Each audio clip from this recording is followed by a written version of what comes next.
मैं doctor Radha Mohan Singh, associate professor, department of commerce, GB college Ramgarh में कार्यरत हूँ। छात्रों, आज हम लोग BCom part 3 honours 7th paper ITA की चर्चा करेंगे। इसका क्लास होगा हमारा आज। इसमें हमारा चैप्टर होगा कि clubbing of income and deemed income, या इसे कहते हैं कि एग्रीगेशन ऑफ इनकम। या चूंकि अभी तक हम लोगों का जो क्लासेस जो हुए हैं उसमें हम लोगों ने इनकम टैक्स के हिसाब से जो भी इनकम के 5 हेड होते हैं उन 5 हेड की चर्चा किए हैं कि किन किन आमदनियों को किस हेड में शामिल किया जाता है और इसे कैसे हम बनाते हैं। इसका जो प्रैक्टिकल प्रॉब्लम होता है किस तरह से सॉल्व किया जाता है उसकी चर्चा की है हम लोगों ने।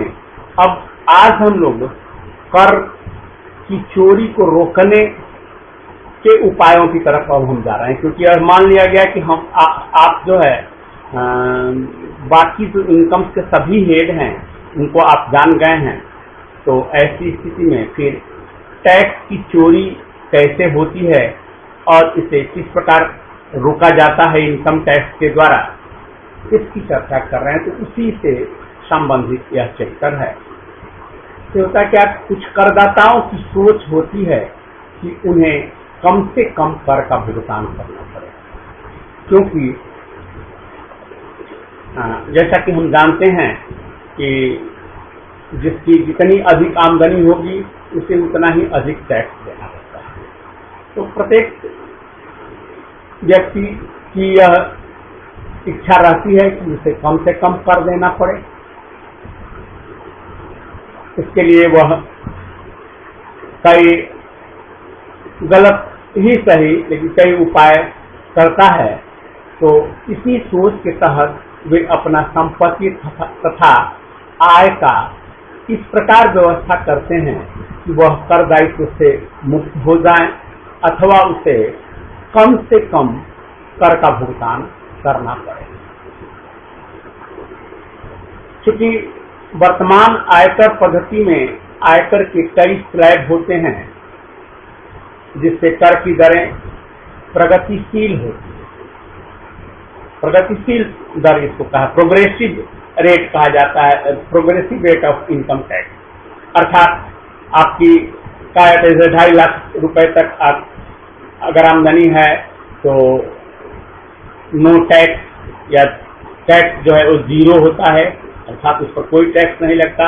उसके ऊपर 2.5 लाख से 5 लाख तक जाते हैं तो पहले था कि 5% लगता था। अब इस बार तो स्लैब बदल भी गए हैं। इसके बाद फिर 10%, अब अभी तो 5%, 7.5%, 10%, 12.5%, 15%, 30%, ऐसे करके कई स्लैब, कहने का अर्थ है कि कई स्लैब हैं। तो अर्थात जैसे जैसे व्यक्ति की आमदनी बढ़ते जाती है वैसे वैसे उस पर कर का बोझ अधिक पड़ता है। तो इस स्थिति से निपटने के लिए कुछ लोग कोशिश करते हैं भी किस तरह बचाया जाए, तो अपनी संपत्तियों को दूसरे के नाम पर करना या आमदनी को दूसरे के नाम पर करना। आज इसी संबंध में हम चर्चा करने जा रहे हैं। तो अर्थात कहता है आय अधिक होने पर कर की दर जो है वो अधिक होगी। चलिए तो इस बात को तो हम लोग समझ ही गए हैं। जैसे जैसे व्यक्ति की आमदनी बढ़ेगी तो उस पर कर का जो है भार अधिक पड़ेगा। तो इसी के परिणाम स्वरूप अधिक आय वर्ग वाले करदाताओं को अधिक आयकर चुकाना पड़ता है। अतः करदाता अपने कर दायित्व को कम करने के उद्देश्य से अपनी संपत्ति एवं आय को अपने परिवार के सदस्यों एवं रिश्तेदारों को हस्तांतरित कर देता है और इसके अतिरिक्त करदाता अपनी संपूर्ण संपत्तियों एवं विनियोग भी पूर्ण रूप से नहीं दर्शाते हैं, अर्थात वे छिपा लेते हैं और न उनका कोई रिकॉर्ड रखते हैं ताकि हमें इसका ब्यौरा देना ही न पड़े। तो इस माध्यम से भी करदाता आयकर की चोरी करते हैं। आयकर अधिनियम में करदाता की कर बचाने के इन तरीकों को रोकने के लिए कुछ अधिनियम बनाए गए। आयकर अधिनियम की धाराएं 60 से 64 तक इस प्रकार से की गई कर की चोरी को रोकने के संबंध में का प्रावधान किया गया है कि कर की चोरी कैसे रोकी जाए। तो इसमें मैंने सेक्शन 60 से 64 तक जो है धाराओं में इसका उल्लेख है। तो अब हम चर्चा करेंगे क्लबिंग ऑफ इनकम या ट्रांसफर ऑफ इनकम। बट इसका पहला जो है वो होता है कि transfer of income but no transfer of asset, अर्थात संपत्ति का हस्तांतरण किए बिना आय का हस्तांतरण। संपत्ति अपने पास हो और आय दूसरे को दे दिया। जैसे यदि कोई व्यक्ति अपनी किसी संपत्ति की आय किसी अन्य व्यक्ति को हस्तांतरित कर देता है किंतु उस संपत्ति का स्वामित्व अपने पास रखता है तो ऐसी आय हस्तांतरणकर्ता की आय मानी जाएगी। अब इनकम टैक्स के सेक्शन 60 में यह प्रोविजन है कि यदि कोई व्यक्ति संपत्ति को न ट्रांसफर करके सिर्फ उसकी आमदनी को ट्रांसफर कर देता है तो वह उसी व्यक्ति की आय मानी जाएगी जिसकी वह संपत्ति है। इसको उदाहरण के रूप में हम समझ सकते हैं कि मिस्टर एक्स अपना 2 मकानों की किराए की आय प्राप्त करने का अधिकार अपने मित्र मिस्टर वाई के पक्ष में कर दिया, परंतु संपत्ति के स्वामित्व का अधिकार का हस्तांतरण नहीं किया है। तो ऐसी स्थिति में यह आय मिस्टर एक्स की ही मानी जाएगी, मिस्टर वाई की नहीं, और उनको इस आय पर कर देना होगा। दूसरा है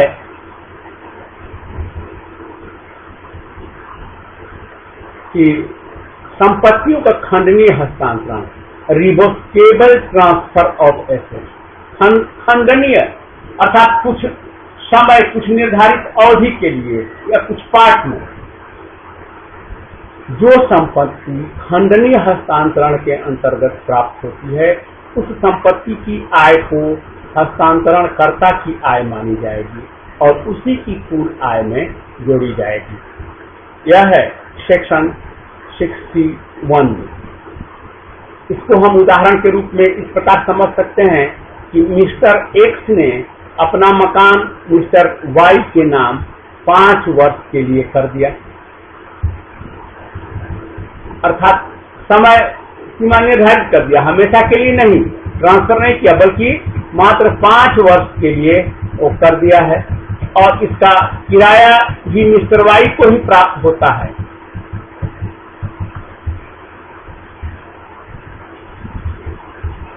चूंकि यह खंडनीय हस्तांतरण है इसलिए यह जो किराए की आय भले ही मिस्टर वाई को प्राप्त हो लेकिन यह मिस्टर एक्स की आय मानी जाएगी। यही ध्यान रखना है। मान लो कल को आप इनकम टैक्स ऑफिसर बन जाएं तो आपको यह ध्यान रखना है, या अगर आप करदाता ही हैं, एसएससी हैं, तो ऐसा न करें, ऐसी चालाकी न करें, क्योंकि अगर आप जब तक आप संपत्ति का ट्रांसफर नहीं करते हैं और वो भी उचित प्रतिफल के साथ, तब तक जो है संपत्ति के स्वामी आप ही नहीं जाएंगे। तो यह हो गया। अब तीसरा है इसमें जीवन साथी की आय, इनकम ऑफ स्पाउस। जीवन साथी का मतलब एक पति के लिए पत्नी जीवन साथी होती है और पत्नी के लिए पति होता है। तो दोनों में से कोई भी करदाता हो सकता है, पत्नी भी की भी आमदनी हो सकती है, पति की भी हो सकती है। तो अब इसमें हम देखेंगे कि जीवन साथी से तात्पर्य पति पत्नी से है। एक व्यक्ति की कुल आय में उसके जीवन साथी की निम्नलिखित आय सम्मिलित है।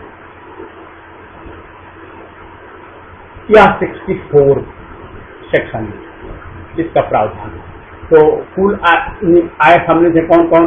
तो एक व्यक्ति के जीवन साथी को एक ऐसी व्यापारिक संस्था से मिला हुआ वेतन, कमीशन, फीस अथवा अन्य किसी प्रकार का पारिश्रमिक जिसमें उस व्यक्ति का सारवान है। इस प्रकार की आय उस जीवन साथी की कुल आय में जोड़ा जाएगा जिसका उस संस्था में सारवान है। अब इसको हम लोग इस तरह से समझें कि मान लीजिए कोई व्यक्ति है और वह किसी कंपनी में डायरेक्टर है या बोर्ड ऑफ डायरेक्टर्स में है या किसी फर्म में साझेदार है और उस कंपनी में उसकी पत्नी को जो है किसी तरह का रेम्यूनरेशन दिया जाता है किसी पद पर रख करके। तो जो पत्नी की आमदनी होगी वह पति की ही आमदनी मानी जाएगी, या अगर पत्नी ही है उसके स्थान पति के स्थान पर तो वैसी स्थिति में और पति जो है किसी तरह का लाभ पहुंचाने के लिए कोई कार्य किया गया है तो वह पत्नी का आय। यह व्यवस्था है सेक्शन 64(1) सब सेक्शन 2। लेकिन इसका अपवाद भी है। इसका अपवाद क्या है? तो यदि उपयुक्त प्रकार का पारिश्रमिक जो पारिश्रमिक दिया गया, अगर मान लीजिए जानबूझ के उसके सारवान हित के चलते क्योंकि पति का था उसमें सारवान हित या वह बहुत बड़ा शेयर होल्डर है किसी कंपनी में उसके चलते रखा गया हो मैंने किसी काम, तो वैसी स्थिति में तो वो पति की आमदनी मानी जाएगी। लेकिन कह रहा है कि इसका अपवाद है कि यदि उपयुक्त प्रकार का पारिश्रमिक का भुगतान जीवन साथी के व्यक्तिगत तकनीकी अथवा पेशेवर योग्यता के कारण प्राप्त हुआ हो, मान लीजिए पत्नी जो है चार्टर्ड अकाउंटेंट है, उसके बदले में उसको पारिश्रमिक मिला, या उसके पास क्वालिफिकेशन है वह HR है, तो उसको जो उसमें अब पति के हित की बात नहीं है, उसने चूंकि अपनी योग्यता से वह पारिश्रमिक प्राप्त किया है इसलिए वह पत्नी की आय मानी जाएगी अर्थात उसके जीवन साथी की आय मानी जाएगी। तो एक अपवाद यह है। अब इसके बाद हम आगे चलेंगे तो A था, उसके बाद दूसरा है B, जीवन साथी को हस्तांतरित की हुई संपत्तियों से आय। तो जीवन साथी को हस्तांतरित की हुई संपत्तियों से जो आय है, यदि किसी संपत्ति सिर्फ मकान संपत्ति के अतिरिक्त और इसको छोड़ के बाकी यदि किसी संपत्ति को पति द्वारा पत्नी को अथवा पत्नी द्वारा पति को बिना पर्याप्त प्रतिफल के हस्तांतरित कर दिया गया है तो इस संपत्ति की आय हस्तांतरणकर्ता की आय में जुड़ी जाएगी और उसी की आय मानी जाएगी। अर्थात पति ने अगर बिना प्रतिफल के मकान संपत्ति जो है अपवाद है, तो अगर बाकी किसी संपत्ति को ट्रांसफर किया गया हो बिना प्रतिफल के पति द्वारा पत्नी को या पत्नी द्वारा पति को, तो वैसी स्थिति में क्या आय जो ट्रांसफर कर रहा है हस्तांतरण करता अर्थात ट्रांसफरी, तो उसका जो है उसी की आमदनी मानी जाएगी और उसकी आय कुल आय में जोड़ी जाएगी। तो यह तो हो गया कि इन पत्नी के लिए। अब इसके बाद हम लोग बात करेंगे चौथा, पुत्र वधू को हस्तांतरित संपत्ति से आय। और यह जो पत्नी वाला है क्लॉज, यह सेक्शन 64(1) सब सेक्शन 4 में। इसके बाद चौथा, पुत्रवधू को हस्तांतरित संपत्ति से आय। यदि किसी करदाता द्वारा अपनी पुत्रवधू को 31/5/1973 के बाद बिना पर्याप्त प्रतिफल की कोई संपत्ति हस्तांतरित की गई है, तो इस हस्तांतरित संपत्ति से प्राप्त आय हस्तांतरणकर्ता की कुल आय में शामिल की जाएगी। 31/5/1973 से पहले अर्थात 30/5/1973 तक अगर की गई है तो तब तो ठीक है, लेकिन अगर 31/5/1973 के बाद की गई हो अर्थात 1 जून 1973 से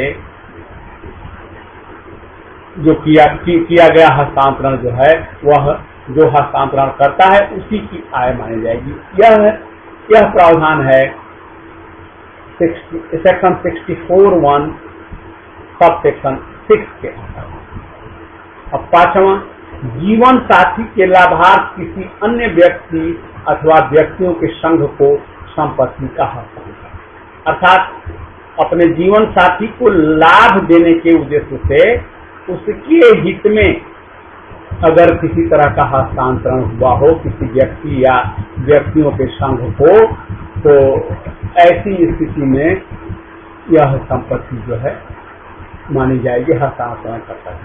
अब इसका क्लैरिफिकेशन है कि यदि किसी व्यक्ति ने अपने जीवन साथी के हितों की दृष्टि से कोई संपत्ति किसी अन्य व्यक्ति को या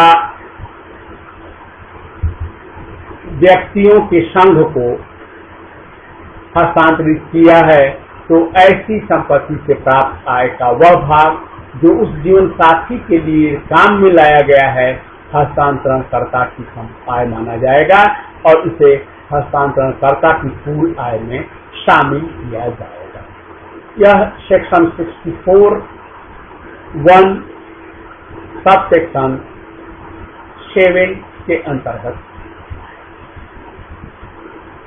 छठा, पुत्रवधू के हित के लिए अन्य व्यक्ति या व्यक्तियों के संघ को संपत्ति का हस्तांतरण।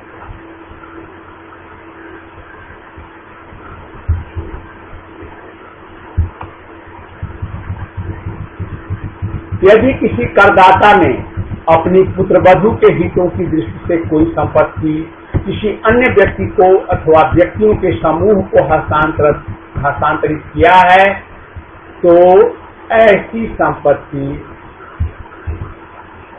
की आय का वह भाग जो उस पुत्रवधू के लिए काम में लाया गया है उस संपत्ति के हस्तांतरणकर्ता की आय मानी जाएगी और उसे हस्तांतरणकर्ता की कुल आय में शामिल किया जाएगा। अर्थात कहीं से बिना प्रतिफल के आप ट्रांसफर जो कर रहे हैं वह जो है आयकर की नजर में कर की चोरी है और उस आपको बख्शा नहीं जाएगा, आपसे वसूला जाएगा। 7वां पॉइंट है कि अवयस्क बच्चे की आय, इनकम ऑफ माइनर चाइल्ड। अवयस्क बच्चे की आय उसके माता पिता की आय में शामिल होगी तथा प्रत्येक अवयस्क बच्चे के लिए 1500 रुपया प्रति बच्चा तक कर मुक्त होगा। अर्थात कोई अवयस्क बच्चा है और उसको कोई आमदनी, वह आपके बदले ही वो आमदनी होगी, आपके द्वारा किए गए किसी कार्य के चलते वो आमदनी हो रही है, तो उसमें 1500 रुपया उस बच्चे के लिए जो है उसको जीवन यापन के लिए छोड़ा जाता है और उसके बाद शेष जो होता है वह जो है उस व्यक्ति की आय मानी जाएगी। किसी माता पिता की आय में अवयस्क बच्चे की आय को शामिल करने के नियम निम्न हैं। अब इस नियम को हम लोग देख लें।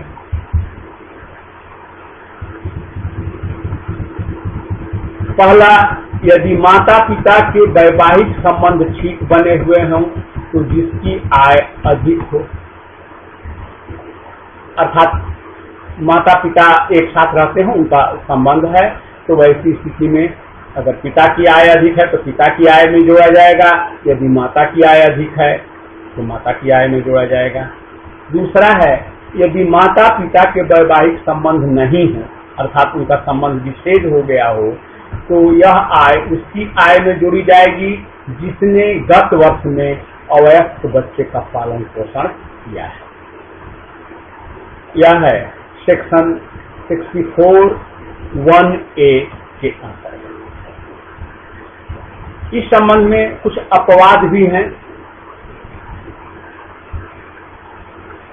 अपवाद क्या है? तो निम्न दशाओं में अवयस्क की आय को माता पिता की आय में शामिल नहीं किया जाएगा। कुछ स्थितियां हैं जिसमें कि अगर अवयस्क बच्चे को आमदनी होती भी है तो वह माता पिता की आमदनी में शामिल नहीं किया जाएगा।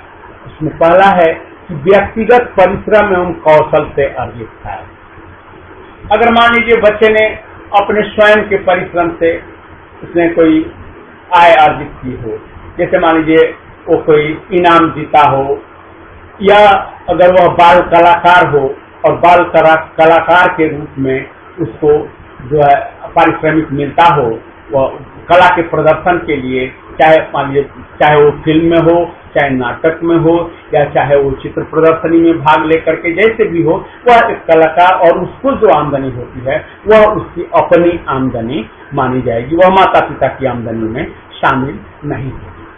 और दूसरा है विकलांग या मंद बुद्धि अवयस्क बच्चा यदि हो तो, और जिसे सेक्शन 82 में निर्दिष्ट किया गया है, अर्थात उसमें छूट मिली है कि यदि बच्चा विकलांग है या मंद बुद्धि का है तो उसका, क्योंकि उस पर भी जो है खर्च आता है, उसके लालन पालन पर खर्च आता है, उसकी दवा दारू, तो उसके लिए जो है उसकी आमदनी तो, लेकिन वह सेक्शन 80 में निर्दिष्ट किया गया है।